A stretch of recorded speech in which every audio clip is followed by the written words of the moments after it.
Good morning. I'm Kristi Garrett, and today's presentation will be on looking at L.o.o.C. And if you don't know what a L.o.o.C is, this stands for Little Open Online um, Communities. So this presentation is titled "Look What Technology Has Dragged In." I see we have someone else that joined. Welcome. If you all have any questions, please don't forget to chat. Type your questions down below in the chat session, and we will answer those questions periodically throughout this presentation. So this is going to kind of be an interactive presentation. So there are going to be a couple of things that we're going to do together towards the end of the presentation. So we'll go ahead and get started. So on the agenda, what we're going to talk about is listening to the voice of the audience. And we're going to look at a different lens as far as how we develop loops. And we're going to use a utilitarian lens perspective. And I'm going to kind of give you a definition of that so that you can kind of change your perspective of how you look at the online community. And we're going to also talk about some different training formats. And we're going to use Gagné's 9 events of instruction to look at some different types of tutorials and go through and analyze those tutorials based off of this theory. So before we get started, just take a look at this picture, for instance. You see all these different individuals, and the question is, for a fair selection, everybody has to take the same exam. And the exam for this group of people is climb that tree. So now think for a second. Out of those group of individuals, how many can actually successfully, hold on one second, I'm not actually sharing the screen. Hold on. Okay. This is the picture that I was referring to. Take a look at this picture for a second. Those group of individuals there, out of those group of individuals, how many of them can actually successfully complete this exam based off of what you see? So if you will, just type your response in the chat.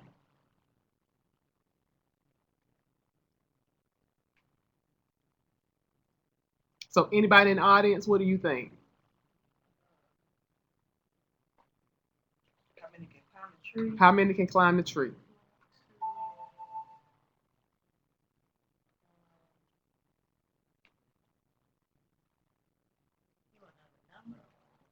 Yeah, the number of individuals that you think can climb that tree.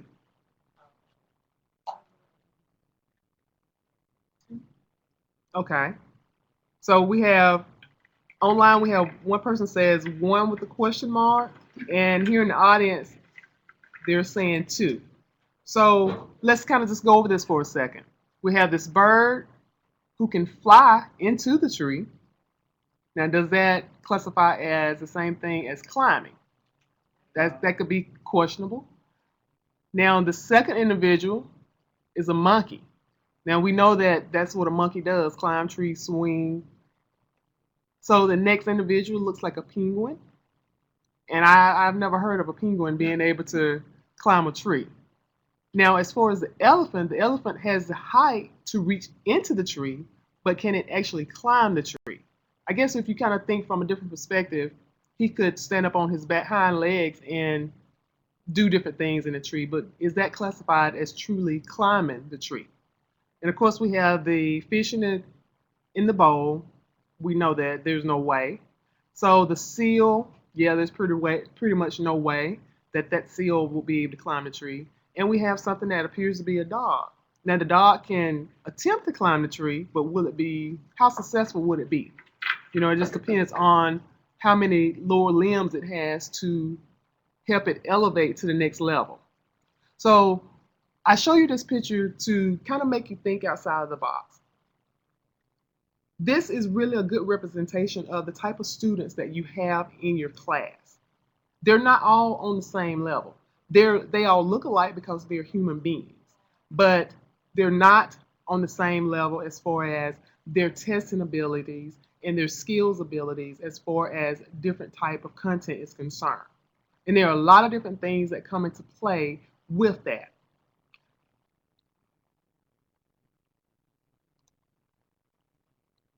So like I was saying before, think about it from a utilitarian perspective. So we're going to look at the lens, change our lens for a second, and look at how would the little online open communities actually benefit students. And so the definition of utilitarianism, a philosophy that bases the moral worth of an action upon the number of people it gives happiness and pleasure to. So let that sink in for a second. Happiness and pleasure. A utilitarian philosophy is used when making social, economic, or political decisions for the betterment of society. Okay, now think back to that slide that we just looked at with all the individuals who were totally different. They had different social backgrounds, they were going to have different economic backgrounds, and more than likely, they're going to have different political views. So, a lot of those things are going to play into the type of class, how successful they'll be in different types of classes.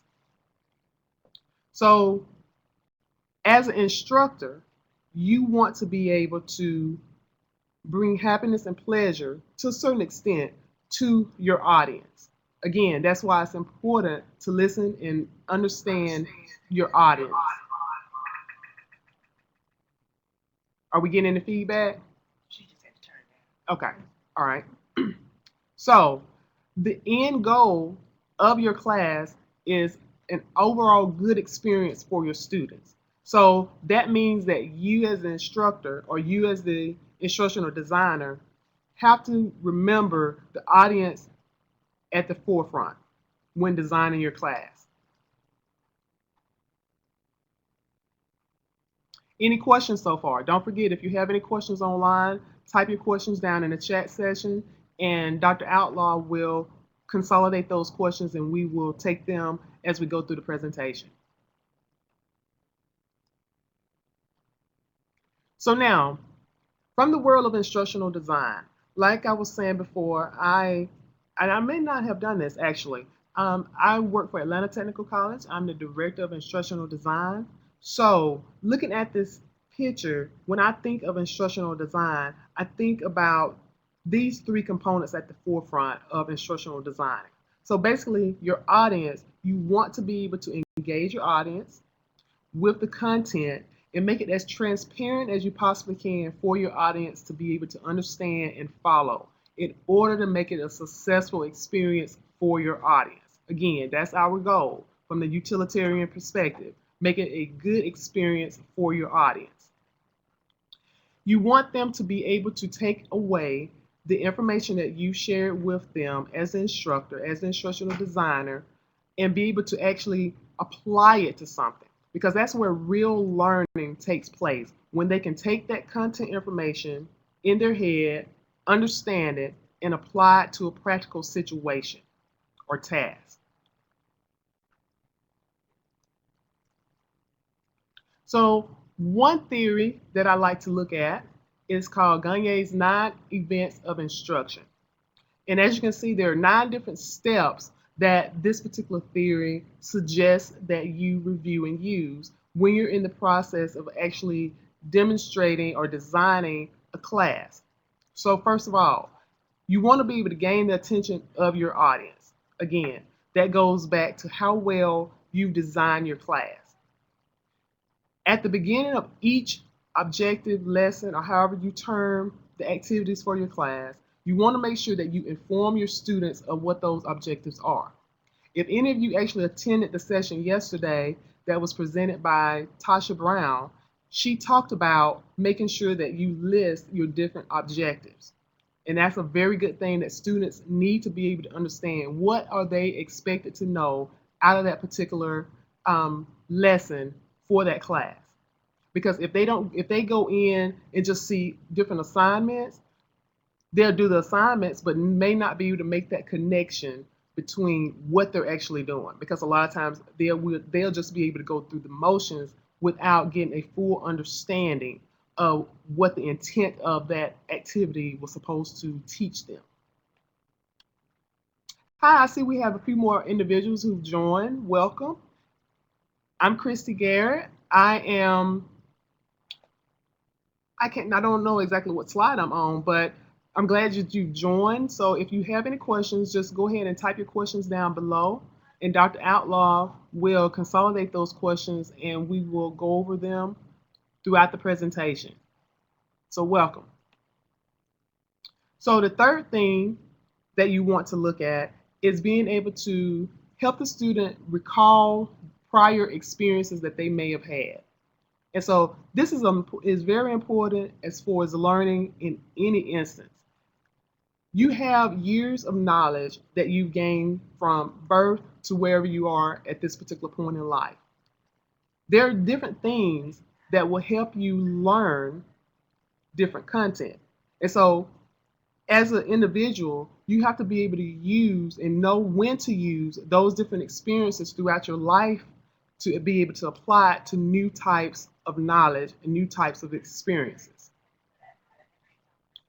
And so, number 4, present the content. Again, if you sat in on Tasha Brown's session yesterday afternoon, she talked about the content and how it's important to display the content in a logical format from an instructional design perspective.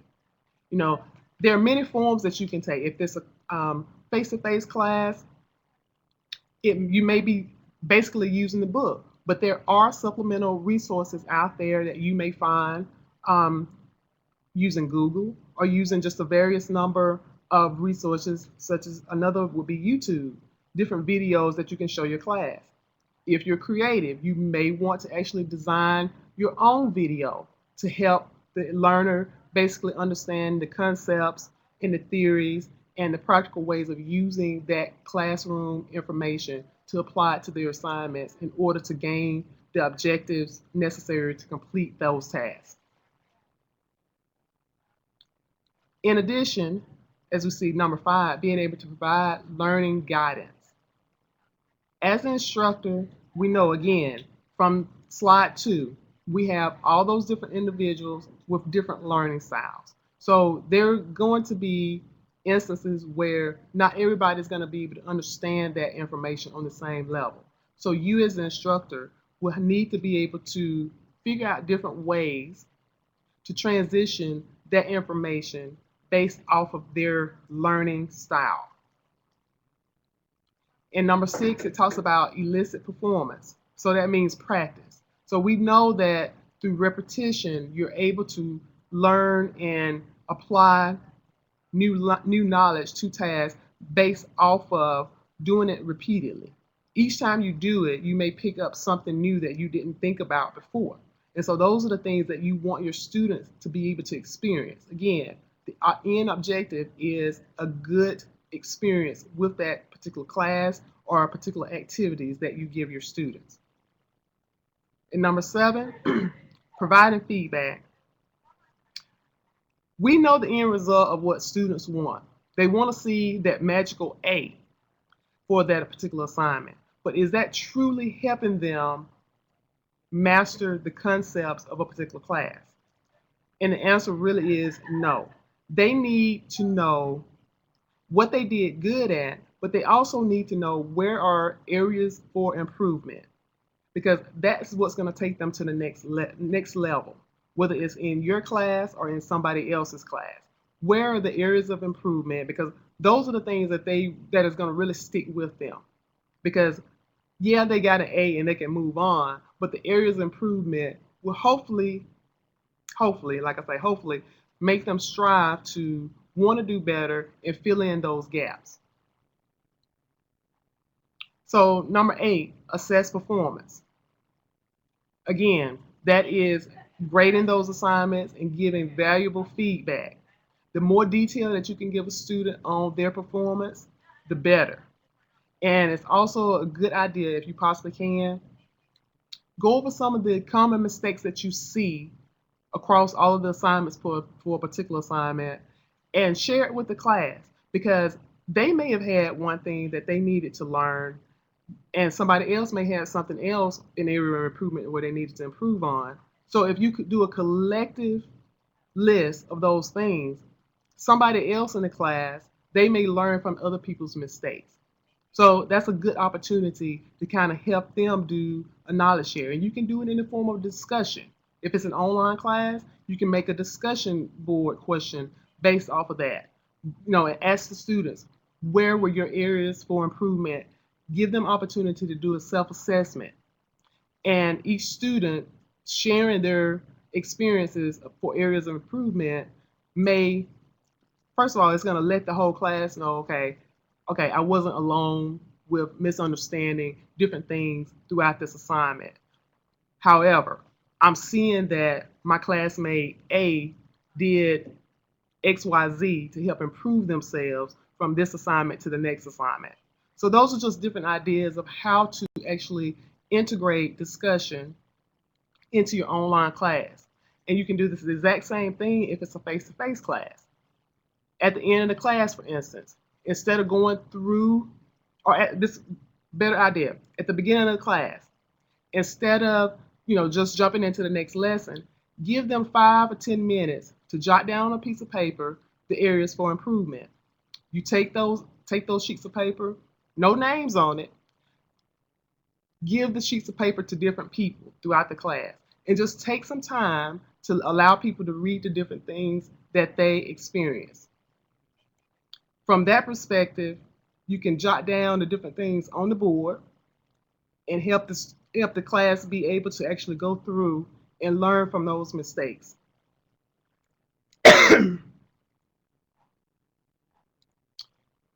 And the last thing is enhance retention and transfer to the job.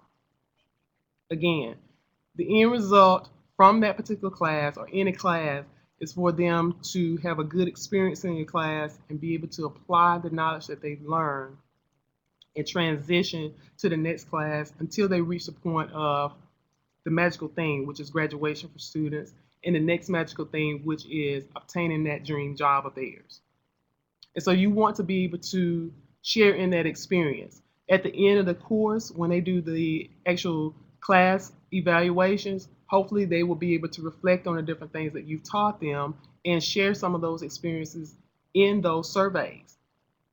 And that way you will be able to take that feedback and see where you need to improve, maybe in helping them learn different information or things that you've done good. So it's pretty much a 360 evaluation. They have an opportunity to evaluate you, and that gives you the opportunity to reflect on what they've given you and improve on your areas of instruction.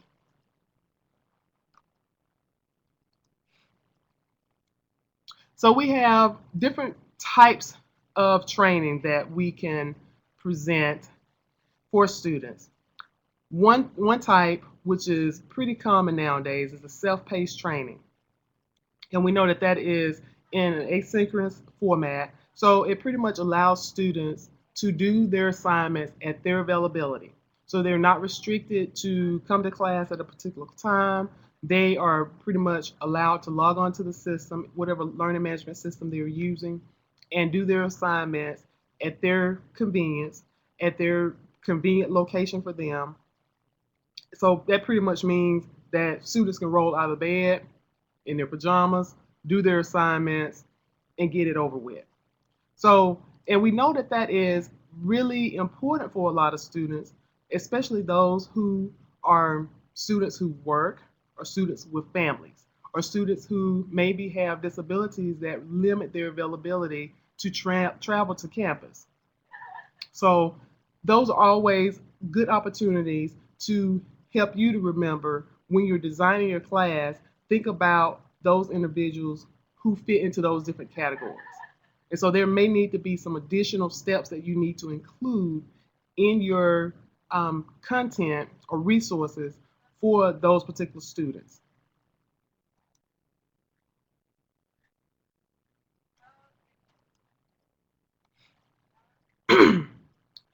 The next type of training, webinars or podcasts, such as the one that we're doing here. So you see this type of training all the time. So what it does is allow people to be, whether it's the individuals who are here in the class with me or those individuals who are online with me, to be able to share knowledge or learn new things from a presenter in a centralized location.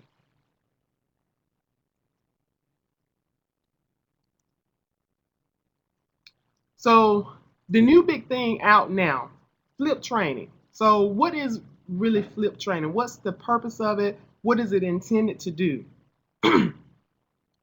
Basically, the flipped classroom now allows the student to be able to go home and learn or read about different content, whether it is from a book, different work activities, or video tutorials that the instructor has developed for the class.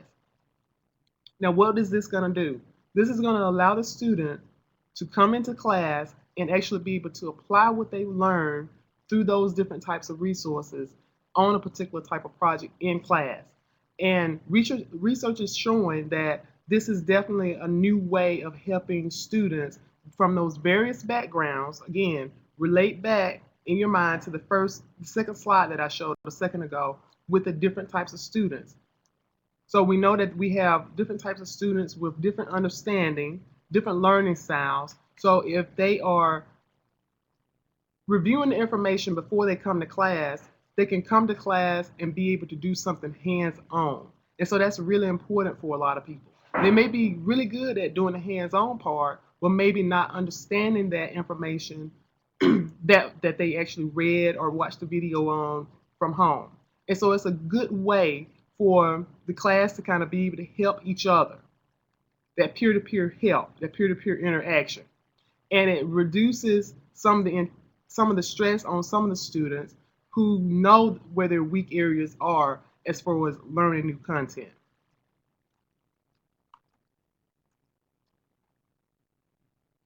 Do we have any questions? Okay, we have one question. You can go ahead. I'm still Okay. typing. Okay. So the internet, MOOCs, and L.o.o.C. So I know everybody's probably heard of MOOCs, the massive online open communities, and L.o.o.Cs aren't as big now. I can see them probably gaining some momentum later on, but it stands for Little Online Open Communities. So, what is the objective here? The real objective of a loop is to allow network learning for a small group of people. So, again, what we're doing now, that could be considered as a loop because I'm sharing some information. You all are probably generating different ideas as we go through this material, and we'll be able to share experiences from the activities that we're going to do a little later and hopefully go away from this experience with some new form knowledge. So now, as far as those three components are concerned, the internet, MOOCs, and L.o.o.Cs, from my perspective, I like to find as much free stuff out there as possible. And there are tons of free tools for you to use. You know, the thing of it is going to be being able to find your comfort level with using some of those tools. And two tools that I have listed here are PBWorks and Webs.com. These are just two of probably millions. So I'm going to show you some examples that I've done with classes and with different assignments to kind of give you some ideas of how you may be able to do something supplemental for your class to help your students along with different material.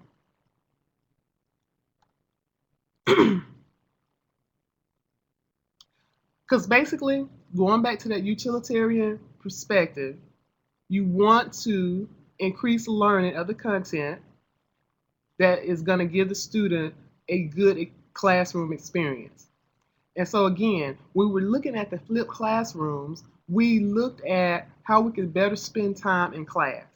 And so here, as you can see, this demonstration, this diagram demonstrates the Bloom's taxonomy. So we know at the lower level, which is remembering, that's good, but you need to be able to add on to that based off of the content that you're learning. You should be able to add on different types of knowledge levels as you go up the Bloom's taxonomy, which reaches to the creative state. And so if you're using a flipped classroom type setting, that creative state is where the students are actually able to perform different activities, and work together in class and help each other learn in that type of environment.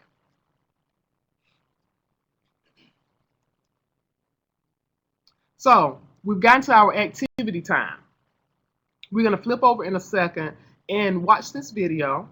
So for you that are online, please have a sheet of paper out beside you. Take some notes of different things that you observe through the video. And we're going to apply Gagné's 9 events of instruction as a rubric to this particular video. So the learning characteristics of the audience is very important as you watch this video. So quickly before we start the video, let me just kind of let you look at those 9 steps again. So how is the student's attention gained? What are the objectives that you notice in the video? What prior learning experience, and this is going to be key, what prior learning experience are the students demonstrating? How is the content of this video presented? What are the learning guidance that is given to the students? So in addition to that, as far as the performance and feedback that are given to these students, and what could be done to make their experience better with this particular experience.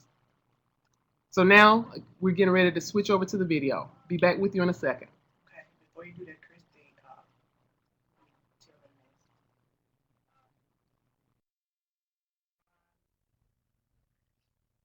this. As Dr. Garrett switches over to the video, I have enabled all of the participants' audio.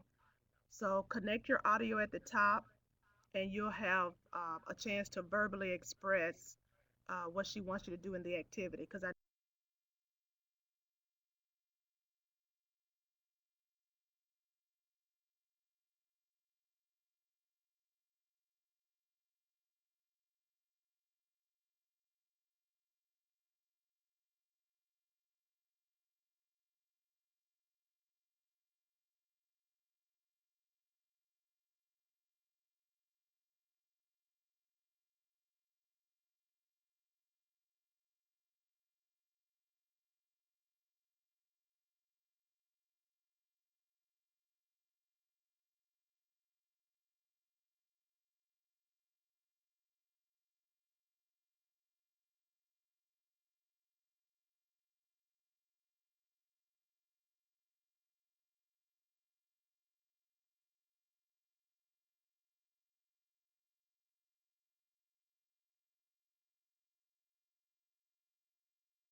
Dr. Garrett.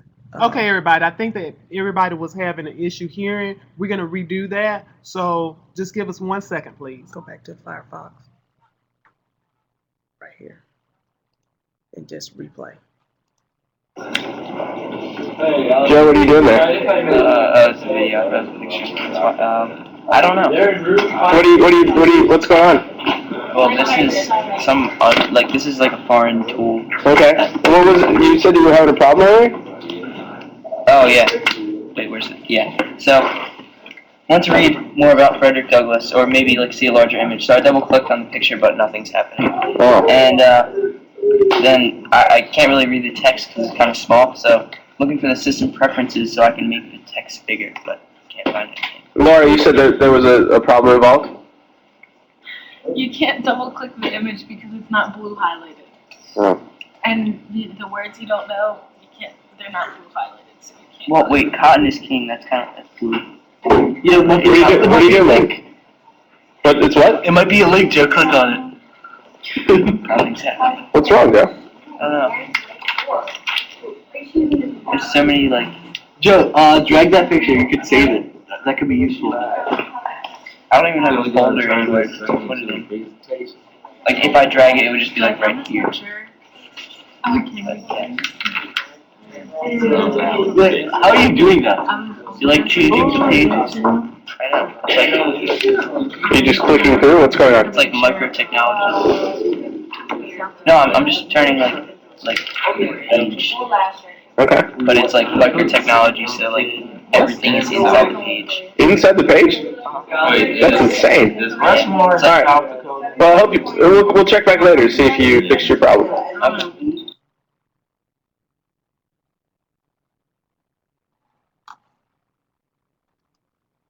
go back to that up under that Camtasia icon. Is it not showing up? The Right. screen is up.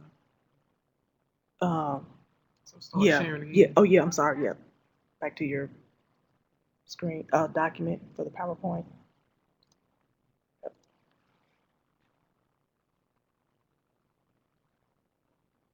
While the PowerPoint is loading, this gives you an opportunity to start thinking about some things that you've noticed in that short video.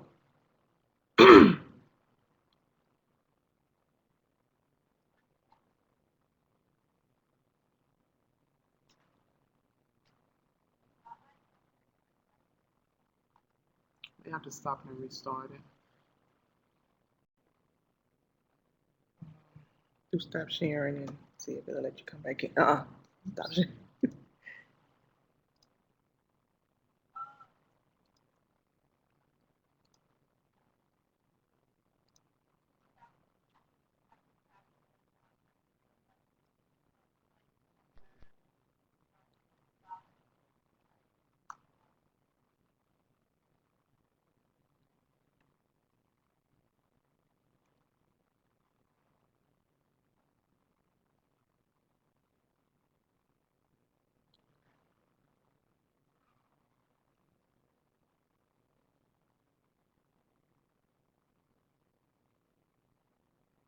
We're having some issues with the presentation loading, so just give us a few seconds, please.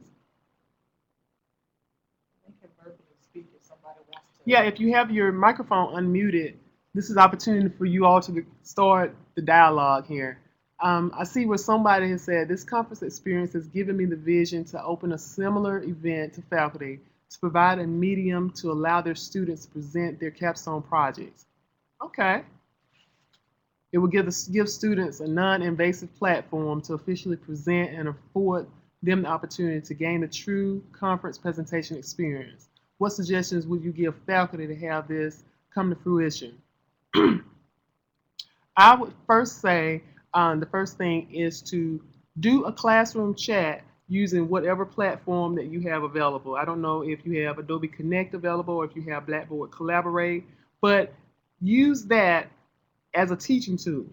So basically, you would have the same format that we have going on here, where you as an instructor, you're presenting, you're talking through a particular lesson, and you're allowing your students, as the role that you're playing right now, as participants, to be able to type questions and interact with you from that perspective. And I would also suggest that have an activity on your agenda, on your syllabi, that actually allows students to present using whatever teaching tool you have. So, a lot of classes, that's a requirement where you may teach a chapter to your class, to your group of peers. So you could do that and allow them to use the online format to do that. That's going to help them to be able to present and start learning how to feel comfortable with presenting. In addition, you'll be able to record that and allow them to see themselves in action. Then the second part of that question, as an instructor, would you be willing to open this option to your students? Yeah, definitely. And I'm assuming that you're referring to using whatever learning platform type of technology that you have to use, such as Adobe Connect or Blackboard Collaborate. Let me know if I did not answer your question thoroughly. You did. That was mine. Okay. Okay, so now we're back at the activity. What I'm going to do is go back to slide number 2. Maybe going too fast for it.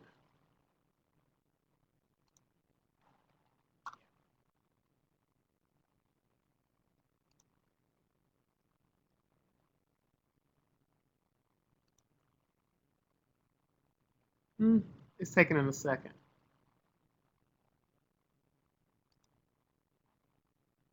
This is the picture that we started out at the beginning of this presentation with, looking at.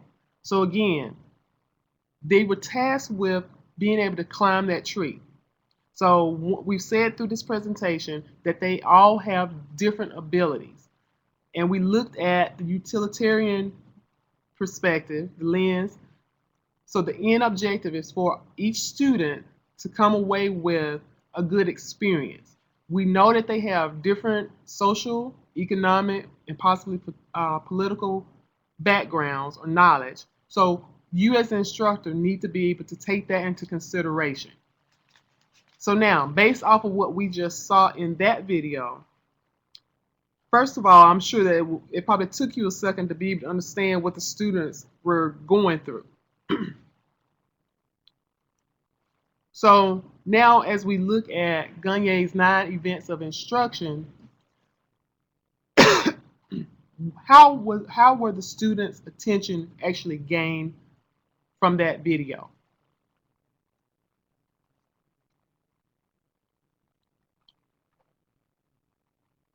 Winona, wow, it was interesting to see that the students trying to engage with a book using the 21st century technology skills such as drag and drop. I can definitely see the benefits of ebook. Okay, so as I was saying before, you have to listen to the voice of your audience. That video, those were millennial learners. So a millennial learner, they want to be able to touch things. They want to be able to interact with it. So giving them a book, and can you imagine 10 or 15 years from now, students who come in contact with a book, are they going to know what to do with that book? So those are the types of things you as instructors, you as instructional designers, or whatever your background is, those are the type of things that you need to consider. So what was the objective that you noticed? They were given that book and asked what? Okay, interacting with the book, having dialogue with other students. Anything else from anybody in the audience?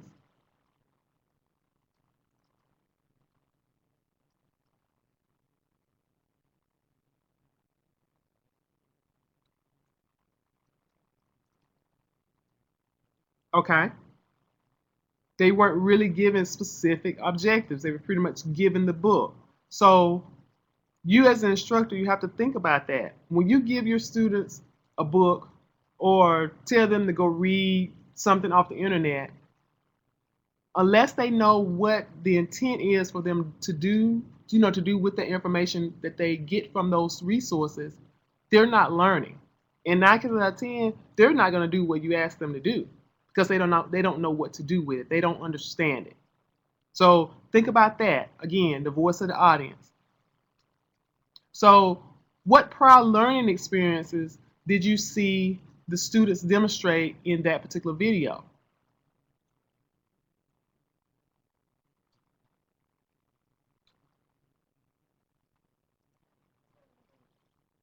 What type of prior learning experiences? were the students presented with, what prior learning experiences did you see demonstrated in the video?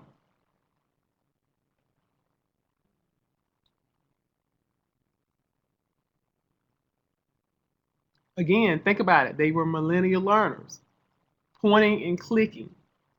That was their prior learning experience. So, and we see number 4, the actual content that was presented, they were presented with a book. And so what learning guidance did the instructor give them? Did you notice any learning guidance that was given to the students?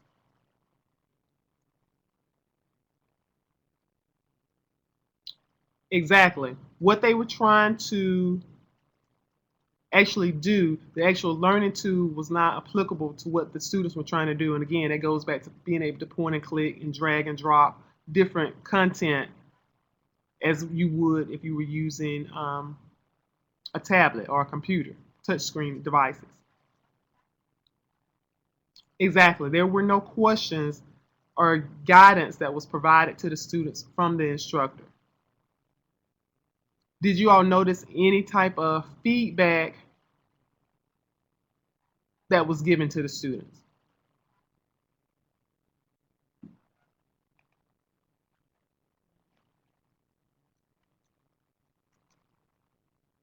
Exactly. The feedback came from other students.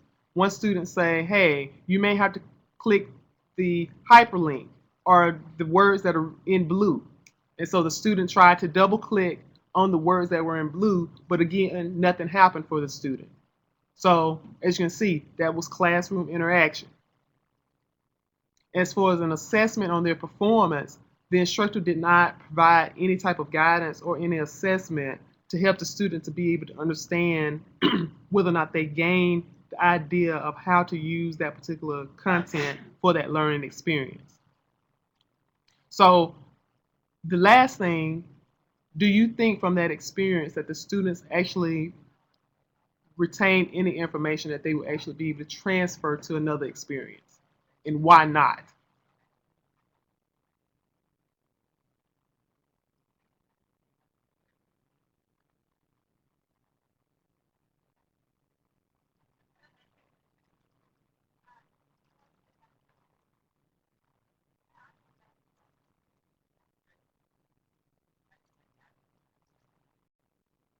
See a few people typing.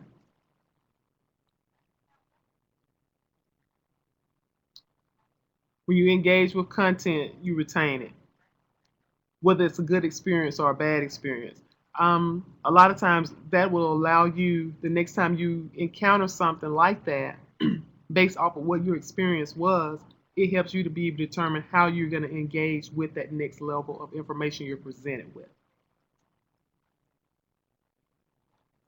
Okay. Learning did occur, however, it was probably not what the instructor intended. Exactly. They learned about the tool, the book, but none of the content. Exactly, because they were so overwhelmed with not being able to do a particular type of motion or action that they're used to, so they actually forgot about the content. The content really just went over their head. So you got to think about that with your students. You got to be able to meet them where they are. And since we know that we're dealing with a lot of millennial learners, people from different socioeconomic backgrounds, different experiences, different levels of ability to use different forms of technology, you have to be able to transition and work with people from different learning backgrounds or different from different perspectives. So those are some of the key things that I hope that you take away from this presentation and be able to transition into your next assignment or your next instructional design formatting.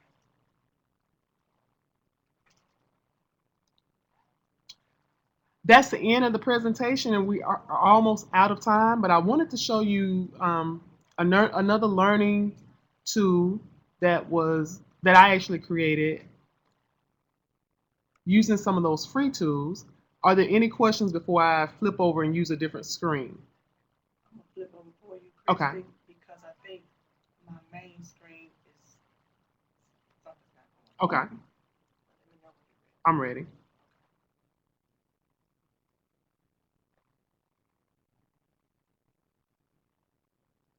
Hello, Mr. Whitaker. I see that you joined us. I'm glad you got a chance to attend.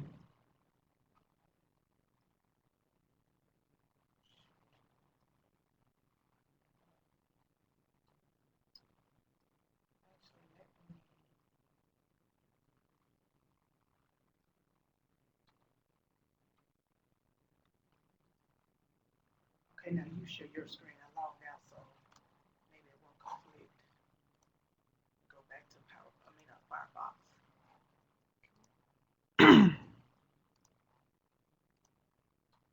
Okay.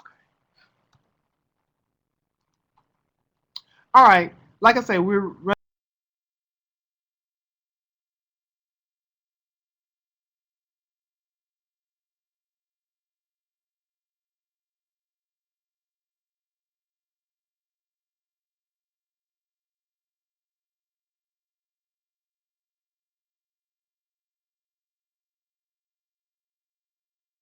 short on time, so I'm going to show you another quick tutorial that I developed.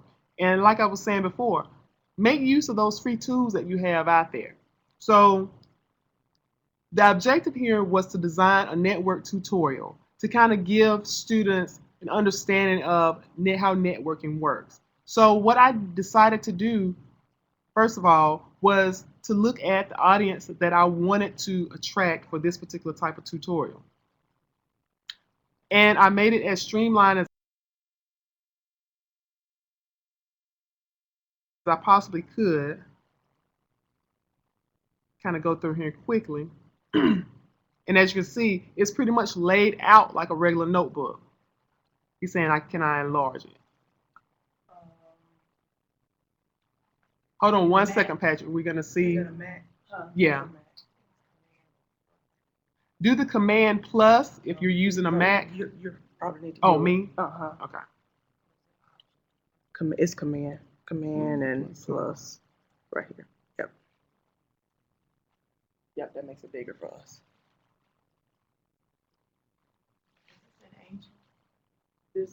This is actually using a free tool called webs.com. Okay, great, Patrick. Great. So as you can see, this website, I made it as sleek and streamlined as possible. And the audience that I wanted to attract were basic learners. And what I mean by that, pretty much people who don't have an idea what networking means. So I had three different learning objectives that I wanted them to learn. Connecting to the internet, beyond the internet cloud, and how email is actually transferred. So I thought about different things that may help them, and I designed this layout of a network. And so when you're thinking about how your computer is connected, this gives you a visual image of that. So here you have your computers at home and you're connected to a router, and somewhere down the line it's going to go through a firewall. And then it's going to go to an internet server, and it's going to bounce back to different places. And so what I have to say for everybody that's watching this, whatever you put on the internet, once you hit send or whatever, it's out there. It's in internet world. It may be deleted from your end, but it can be more than likely retrieved from a server somewhere in the world. So, people who put different things out there on Facebook and Twitter, be careful. So back to this. What would be some good things to help my audience? I thought about the different terms and definitions that they may encounter when going through those three different types of tutorials. And this kind of goes down. But if you want to take a look at this later on, the URL for this particular website is kngarrett.webs.com. That way you can look at this at your convenience. But for the sake of this tutorial, I'm going to have to quickly go through it. So, yeah, Dr. Outlaw has typed it in the chat session. So I designed a few little videos. And what I'm going to do, I'm actually going to click one. Let's hope that this plays in the amount of time that we have left. So let's give it a shot.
Okay. That's just a quick demonstration. I also want to show you a different type of tutorial that I did on YouTube.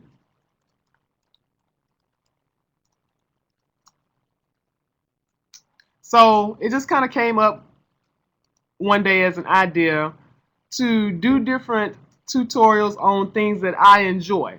And again, you can apply this however you need it. We know YouTube is out there as a free tool for you to use. So I pretty much use my iPad to record the different videos.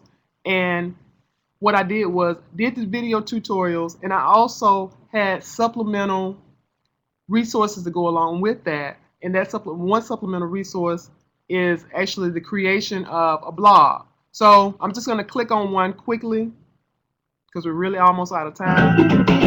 There'll be much mistletoeing and hearts will be glowing. The love. Skip.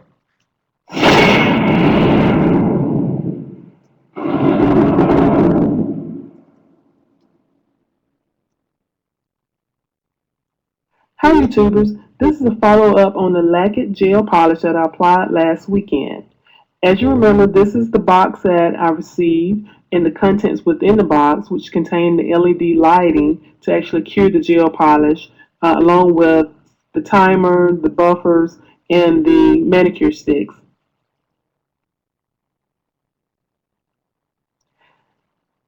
Today is April 14th, and this is how my nails look 8 days after applying the gel nail polish. As you can see, it's still really shiny and it looks like fresh nail polish has been applied, but that is the same nail polish that I applied last weekend. I did have an issue. I broke a nail at the gym, so I opted not to repolish that nail so I can show you all. Even though I broke that nail, it still is holding up well. And again, in this picture, you can see it a little clearer. The nail polish actually buffed the impact of the nail as it was breaking, so it did not break into the skin, and which is usually the case when I happen to break a nail, especially that thumbnail. So again, this is how my nails looked on day one. As you can see by the time date stamp shown on my phone, which was April 6th, to how my nails look today, which is 8 days later on April 14th.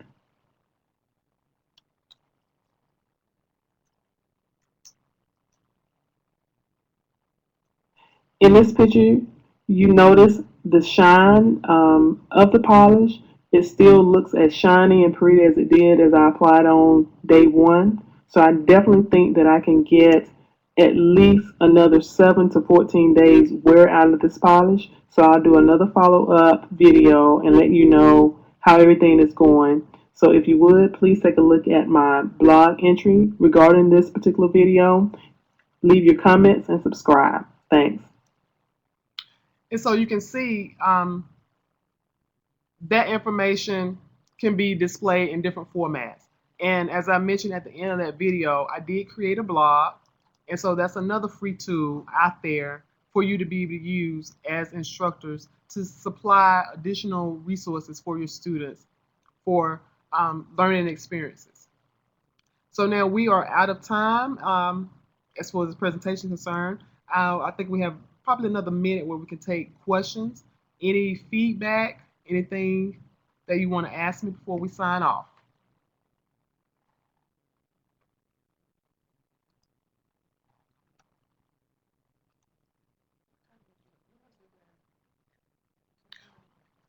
We have a few people typing questions.